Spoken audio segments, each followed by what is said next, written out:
tokrat v občinskem informatorju. V petek na severovzhodu države izredne razmere, brez elektrike ostalo 70 tisoč odjemalcev. Slovenija sprašuje, občina Markovci pripravlja razširitev čistilne naprave. V Cirkulanah tik pred novim snegom sestanek Elektra Maribor in župan Haloz o izrednih razmerah. Projektno srečanje evropskega projekta FlexiShare v Selnici ob Dravi. Vrtec smuča na Arehu. V Mariboru izdelali kurenta iz čokolade. Na Ptuju je bila 21. Lions Obarjada. Lepo pozdravljeni. Izredne vremenske razmere z obilnim sneženjem in močnim vetrom so minuli konec tedna povzročile obsežne poškodbe elektroenergetske infrastrukture na širšem območju severovzhodne Slovenije.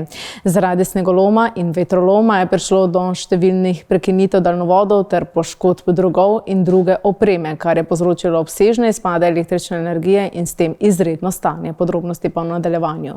V Elektro Maribor so v petek sklicali krizno skupino s predstavniki podjetja civilne zaščite in pristojnih ministrstev. Kot so poudarili, je bila razsežnost ujme večja kot v žletu leta 2014. Za čist sistemske napake na omrežju, na celotnem elektroenergetskem sistemu na tem območju, tudi na prenosnem omrežju na 400 kV, na 110 kV v bistvu prenosnega in pa distribucijskega značaja, in pa potem na srednji in pa nizki napetosti. V petek je na severovzhodu države brez elektrike ostalo več kot 70 tisoč odjemalcev. Zlomil se dobesedno ta daljnovod iz RTP Melja proti Dupleku, ga je zvilo, tako da potem proti Sladkemu vrhu, to je potem na ta konec, potem že proti Lenartu, tako da širše območje. Dejstvo je tudi, da se je v elektroenergetski sistem več kot desetletja vlagalo premalo. Posledice pa so danes vidne v manjši odpornosti omrežja na ekstremne vremenske pojave. Problem je v celem sistemu. Tu zdaj ne gre samo za vprašanje distribucijskega omrežja. Tako kot je bilo povedano, smo pa res v zadnjih skoraj 3 letih potrojili skoraj vlaganja v distribucijsko omrežje. To sem že večkrat komunicirala, tudi primerjava z letom 2022 28 milijonov, lani smo že realizirali 65. Pokazalo se je, da je potrebno vlagati v distribucijska omrežja, zato smo tudi v času naše vlade vendarle preskrbeli v okviru načrta za okrevanje in odpornost skoraj 100 milijonov evrov. Po podatkih spletne strani Elektra Maribor je oskrba z elektriko ponovno vzpostavljena skoraj vsem odjemalcem. Pred državnozborskimi volitvami pa nadaljujemo z vprašanji državljanov in državljank različnih profilov, ki jim odgovarjajo prvaki strank. Danes vam predstavljamo odgovore Anžeta Logarja na vprašanja Kristjana Šmigoca, zaposlenega v zdravstvu, in podjetnika Marka Podgornika Verdeva. Kako ne verjamemo, da niste le nova embalaža stare politike, ki so se ljudje že naveličali? Ker nisem nov politik, ampak sem politik z izkušnjami in z novim konceptom in novo paradigmo sodelovanja v slovenski politiki. Zelo veliko govorite o sodelovanju in umirjeni politiki. Kako boste zagotovili, da bo država do gospodarstva nastopala kot predvidljiv partner, ne kot regulator, ki z enostranskimi potezami ruši zaupanje in dolgoročno načrtovanje? Marko, tako kot ste zapisali v svojem odzivu na nesmiseln predlog Levice, namreč tako, da bomo oblikovali ugodno gospodarsko okolje v dogovoru in v soglasju z gospodarstvom, s tistim delom, ki dejansko ustvarja našo blaginjo. Moje želja je, da podjetniki ostanete v Sloveniji in da skupaj razvijamo to našo lepo državo. Podrobnosti pa se lahko v prihodnjih dneh ogledate še na našem spletnem portalu lokalec.si. Sedaj pa v občino Markovci, ki pripravlja razširitev čistilne naprave, saj je obstoječa zmogljivost 2000 populacijskih enot zaradi širjenja naselja in razvoja obrti postala premajhna. Po besedah župana Milana Gabrovca želijo kapaciteto povečati za še 600 do 800 enot, predvsem zaradi nove stanovanjske soseske in drugih investicij. Na razpisu za izvajalca pa so prejeli ponudbe, ki močno presegajo prvotne ocene, saj najnižja znaša okoli 570 tisoč evrov, kar je približno 170 tisoč evrov več od načrtovanih sredstev. Občina Markovci načrtuje širitev čistilne naprave, ki je zaradi rasti naselja in obrti že preobremenjena. Zmogljivost 2000 populacijskih enot ni več zadostna, zato jo želijo povečati za dodatnih 600 do 800 enot. Župan Milan Gabrovec pa poudarja, da je širitev nujna zaradi novega stanovanjskega naselja in drugih naložb. Širitev naše čistilne naprave je izredno nujna. Trenutno še deluje, ampak nekje na višku zmogljivosti. In nujna je zaradi tega, ker predvidevamo, da se bo v naši občini v naslednjem letu dveh zgradilo kar nekaj objektov. Načrtujemo tudi gradnjo doma upokojencev, ki ga že dolgo seveda načrtujemo in končno smo v dogovoru z državo tako daleč, da bo verjetno država prevzela financiranje gradnje tega doma. In glede na to, da smo na mejnih faktorjih, ali kakorkoli rečem, je ta gradnja oziroma širitev naše obstoječe čistilne naprave zelo nujna. Razpis za izvajalca je pokazal veliko odstopanje med ocenami in ponudbami.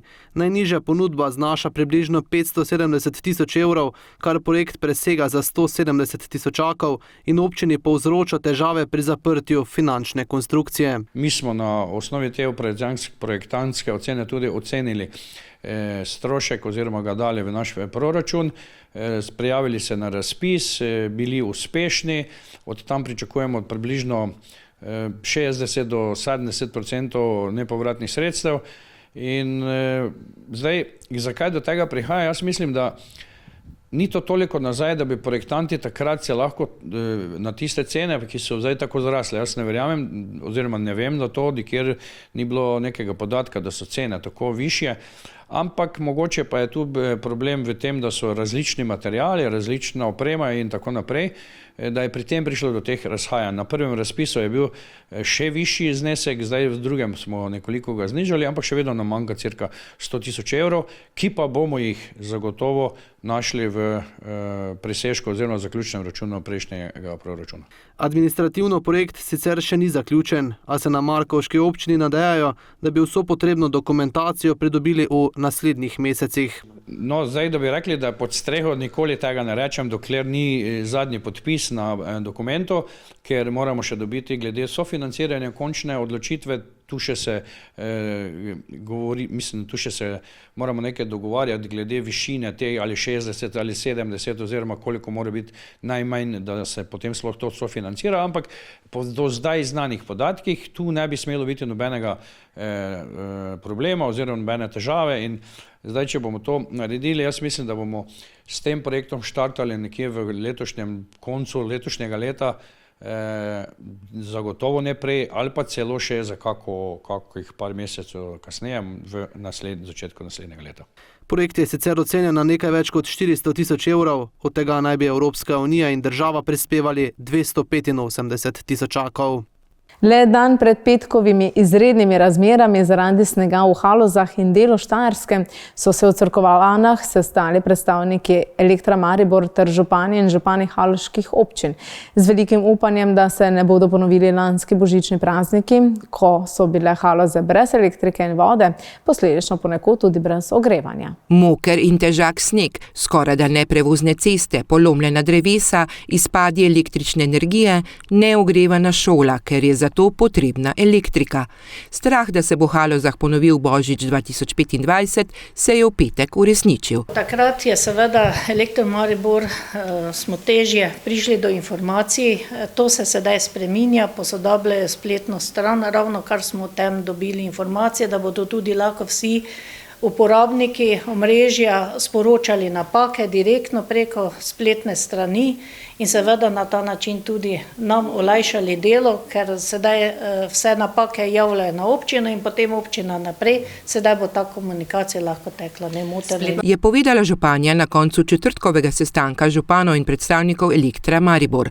Predsednica uprave Elektra Maribor pa je takrat dejala, da so prepoznali ranljivost omrežja. Zagotovo si prizadevamo, da območje Haloz ne ostaja zanemarjeno. Tu pa res si zdaj tudi županje in župani prizadevajo, da najdemo najboljše rešitve pri pohitritvi teh postopkov. Med drugim se niso pogovarjali samo o urgentnih postopkih saniranja, ampak tudi, da bodo povečali kabliranje, omrežje pod zemljo. Tudi glede odstotka, koliko je kabliranega omrežja in koliko se bo v prihodnjih letih v primerjavi z ostalimi, moram reči, da smo slišali številke, ki so za nas bile celo za mene osebno presenetljivo visoke.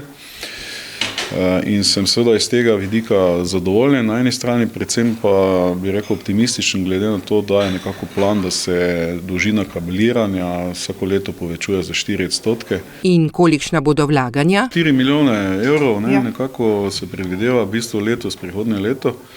V okviru teh 10-letnih planov, to je pač zdaj bilo v spredju, glede na to, da je celoletni plan vaš na celotnem območju čez 60 milijonov.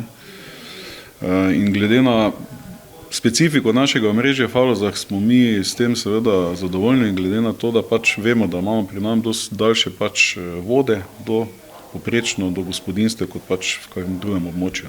V to se šteje tudi transformatorske postaje. Mi vlagamo tudi v razdeljene transformatorske postaje in dejansko tudi iz tega se v bistvu napajajo haloške občine. Tako da celo strukturo v bistvu omrežja treba pogledati, recimo konkretno to je RTP Ptuj Breg, ki napaja ta del, tudi tam vlagamo v to infrastrukturo. Tako da treba celovito pogledati celo omrežje, ne samo posamično. Tako pri božičnih dogodkih, kot tudi v zadnjem izrednem dogodku se ljudje sprašujejo, zakaj ni storjenega več, glede na to, da vsi plačujemo omrežnino. Jaz lahko govorim za distribucijski del, tudi kar se tiče družbe Elektro Maribor, mi smo drugo največje distribucijsko podjetje. Se vidijo vlaganja v zadnjih letih, lahko povem za zadnje obdobje, da smo pohitrili v bistvu in smo, bom rekla, res na terenu prisotni in to je edina rešitev, da v bistvu čim pridemo do čim boljšega omrežja. Pred petkovim izrednim dogodkom so naredili seznam dotrajanih stebrov, vendar ne v celoti, saj niso hodili po lastniških gozdovih. Županja Cirkulan verjame, da bo Elektro Maribor poskrbel za pregled in zamenjavo. Upa, da bodo odpravljene težave z dobavo pitne vode, pa se bo denar, ki ga Haložani plačujejo za omrežnino, obrnil tako, da bo omrežje res posodobljeno. Omrežnino plačujemo vsi, država je lastnik omrežja, elektroomrežja, vodovodno omrežje pa vlasti občin, torej moramo skupaj sodelovati, da bomo stvari čim boljše zapeljali za naše občanke in občane. Županja in župani haloških občin se bodo kmalu spet sestali s predstavniki Elektra Maribor. Ostaja pa vprašanje, kaj in koliko od tistega, kar je bilo poškodovano med božičnimi prazniki in v zadnjih dneh, bo do takrat sanirano. Občina Selnica ob Dravi je kot vodilni partner evropskega projekta FlexiShare organizirala projektno srečanje namenjeno razvoju inovativnih rešitev za trajnostno mobilnost v podeželskem območju. No, poglejmo podrobnosti. V Selnici ob Dravi se je odvijalo srečanje v okviru projekta FlexiShare, katerega vodilni partner je občina Selnica ob Dravi. Občina Selnica ob Dravi je pristopila k pripravi projekta na temo mobilnosti oziroma kako izboljšati dostopnost določenih delov v občini in se prijavila na razpis v okviru programa Interreg Central skupaj še s partnerji iz Miroslavjec, iz Poljske ter Stropkov iz Slovaške in pa univerze iz Erfurta iz Nemčije. Projekt je usmerjen v iskanje rešitev na področju prevoznih storitev na podeželju. Skupaj partnerji želimo poiskati načine, kako v takšnih občinah, kot je Selnica, kjer imamo center in nekatere dislocirane območja, kako tam predvsem tiste ljudi ali pa mlade ali pa starejše, ki imajo težavo z prevozi, jim omogoči, da se vseeno udeležujejo aktivnosti v centru Selnice. Gre za mednarodni projekt, v okviru katerega so si podobne občine izmenjale izkušnje in skupaj z univerzo iskale rešitve za izboljšanje mobilnosti. V Evropi poznamo že kar nekaj načinov, kot so recimo deljenje avtomobila ali pa prevozi v poklic, podobno tudi že nekaj, kot imamo v Selnici Kobanca, in te prakse bomo nadgradili in si izmenjali. Osnova projekta je najprej pridobiti kakovostne podatke, zato je veliko dela namenjenega tesnemu sodelovanju z domačini. Oziroma z ljudmi, kjer jih bomo spraševali in od njih pridobili informacije, kako si pa oni predstavljajo ta prevoz oziroma kaj bi si želeli, da bi lahko čim bolj zadovoljil te njihove potrebe. V Selnici ob Dravi se bodo osredotočili predvsem na šolske prevoze. Vemo, da je velika težava, ko morajo starši iz različnih predelov občine peljati popoldan otroke na različne dejavnosti in mi bomo jim poskušali del tega premena torej tudi vzeti in organizirati prevoz na ta način, da bodo lahko torej tudi sami malo razbremenjeni tega. Otroci bodo pa vseeno lahko obiskovali dejavnosti v občini. Gre za pomemben projekt, ki ga sofinancira Evropski sklad za regionalni razvoj. Država velikokrat pozabi na takšne male občine, kot smo mi, ali pa na take malo bolj izven centra. In seveda, kot smo ugotavljali, tudi ko so reorganizirali javni potniški promet, da je kar nekaj naših prebivalcev ostalo brez možnosti dostopa do javnega avtobusnega prevoza, železniškega prevoza tako in tako nimamo. In prav zaradi tega morajo uporabljati avtomobile. To pa za veliko ljudi pomeni ne samo investicijsko, finančno, ampak tudi zelo veliko denarja. Gre za to, da se lahko torej prevažamo, pa tudi časa. In to sta tisti dve stvari, s katerimi se soočajo podobne regije tudi v Evropi.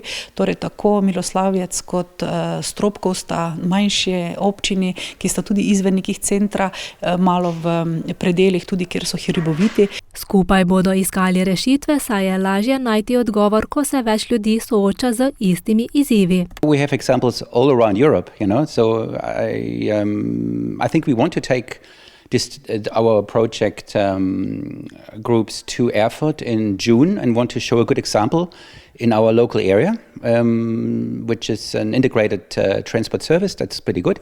But we also can look to other places, to Portugal, for example, to have good work done, Czech Republic, and also different initiatives around Europe. I think we will find some solution, and the transportation on demand, which are trying with what we are trying to develop in this project, is the best idea for it. So if people can through some application or something like that call their transportation for the time they want, because mostly the problem is that you want to get somewhere, but you don't have buses on this time. So the best solution will be this transportation on demand. Z organizacijo dogodka občina Selnica ob Dravi potrjuje svojo aktivno vlogo pri razvoju inovativnih rešitev za trajnostno mobilnost. Predšolski otroci iz občine Hoče - Slivnica pa so znova stopili na smuči. V okviru projekta Vrtec smuča, ki je nastal na pobudo podjetja Nival, spoznavajo prve zavoje, se učijo smučarskih veščin in uživajo v zimskih radostih na Arehu. No, tako je bilo še pred počitnicami, ko je bila tam tudi naša ekipa. Poglejmo. Predšolski otroci iz občine Hoče - Slivnica so se ponovno udeležili projekta Vrtec smuča. Tečaja so se v prejšnjem tednu udeležili otroci iz vrtca Hoče, ki so nam povedali, kaj jim je bilo najbolj všeč. Ko smo šli v krogih, ko se greš tukaj, ko se smučaš pred zastavcami. Po hribu se voziti, ko sem se okolje peljala. Da smo zavijali blazine. V 5-dnevnem tečaju so osvojili prve zavoje, doživeli veselje in nasmehe na snegu. Otroci so na tečaju zelo veseli, navdušeni, sproščeni in uživajo. Nekateri prve zavoje na snegu, nekateri pa že nadgrajujejo svoje znanje.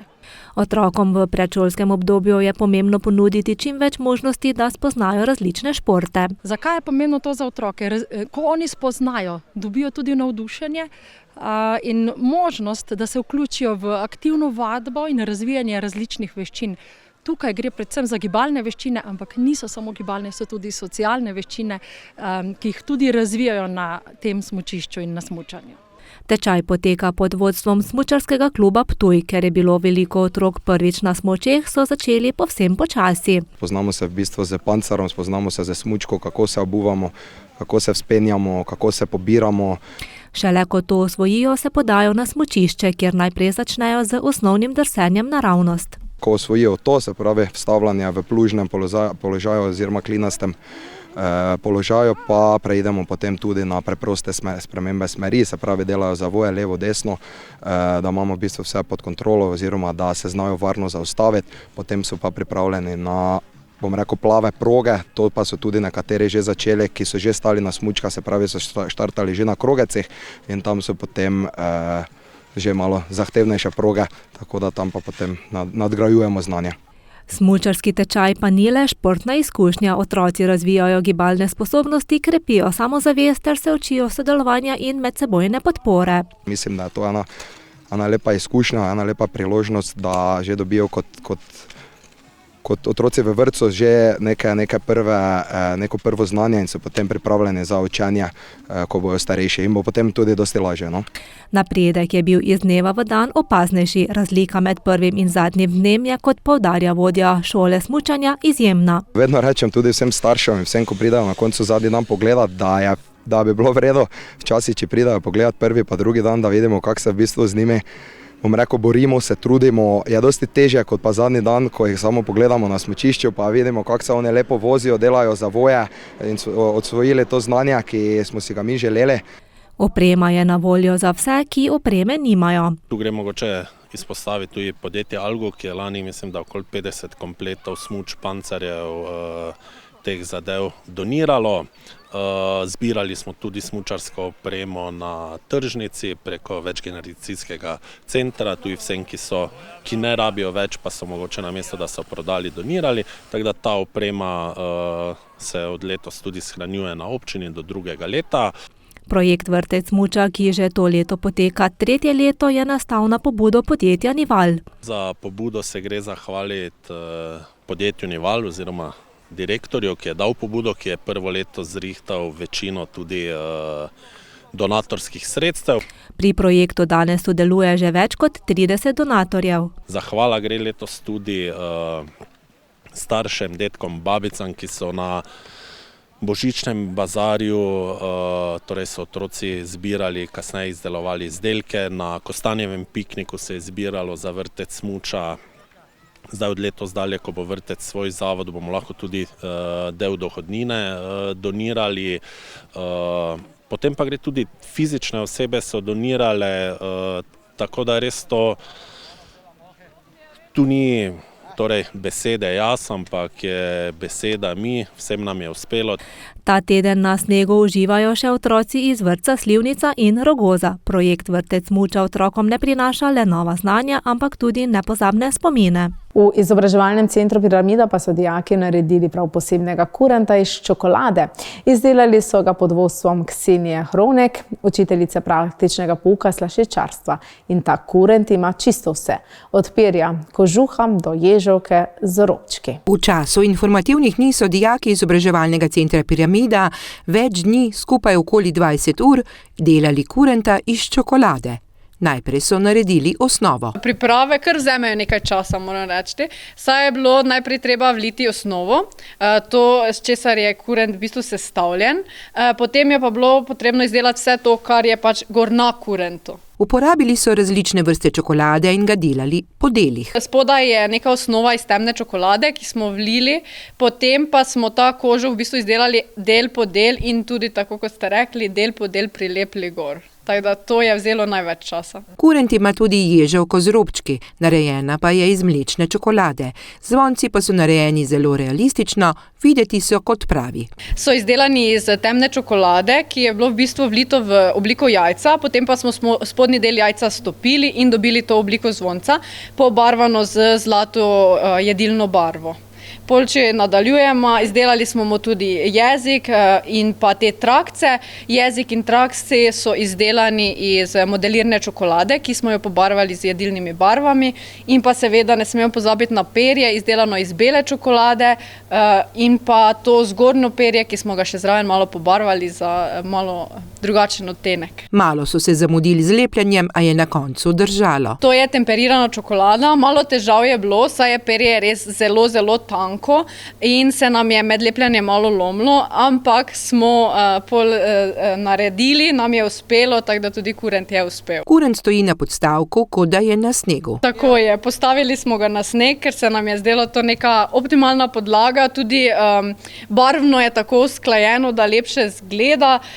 Za sneg smo se pa odločili, ker čeveljcev se ne vidi, samo ga maše. Kurent ima tudi na hrbtu zvonec. Tudi zadaj je v celoti oblečen v to dlako oziroma v ta kožuh, ki smo ga izdelali z dijaki.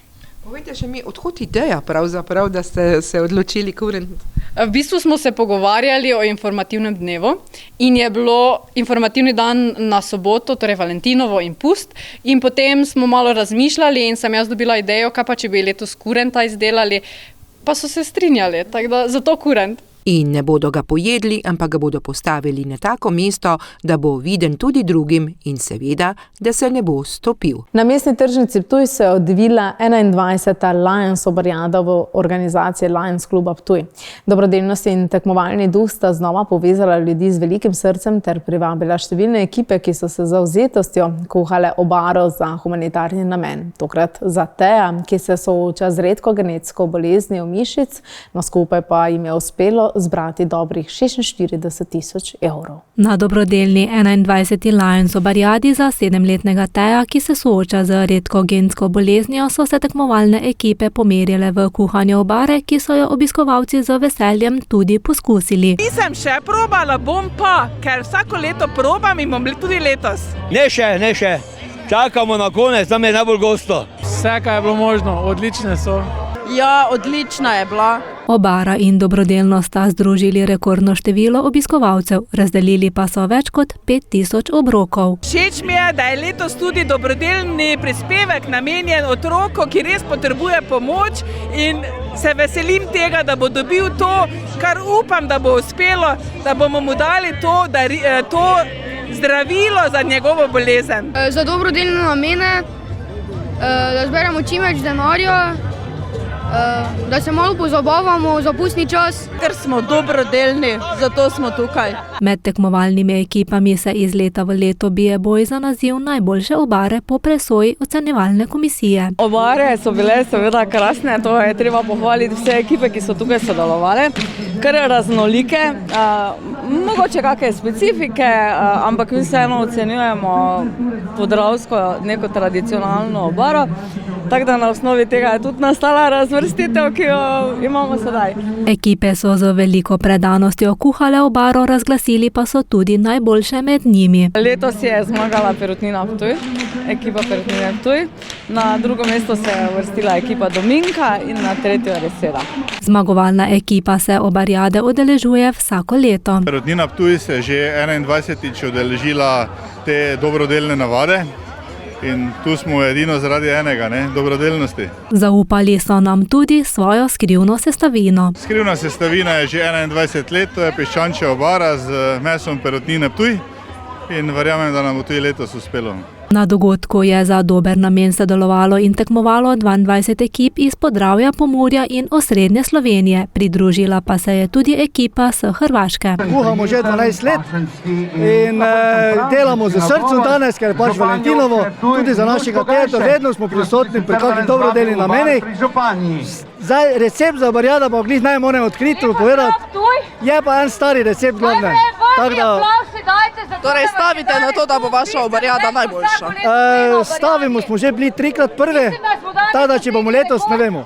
Pomagamo v okviru Lions kluba kot podjetje, da se tudi pokažemo, da z našimi sodelavci tudi pogostimo vse obiskovalce, vse Ptujčane. Ptuj je tudi letos dokazal, da ima poleg bogate zgodovine in karnevalske tradicije predvsem veliko srce. Pomembno se mi zdi, da če se je pretekla leta vedno govorilo, da je obrijada kot neko vzporedno dogajanje otvoritvene povorke, danes lahko rečemo, da so ljudje prišli točno in samo zaradi obrijade in to, da je tako veliko število ljudi danes na glavnem trgu na Ptuju, priča o tem, da so to vzeli za svoje, da je to njihov dobrodelni dogodek in letos še posebej zato, ker zbiramo za našega domačina, za otroka iz lokalnega okolja, kar še si posebej nekako čutimo in jaz si res zelo, zelo želim, da nam skupaj uspe, da bomo Teju omogočili boljšo prihodnost.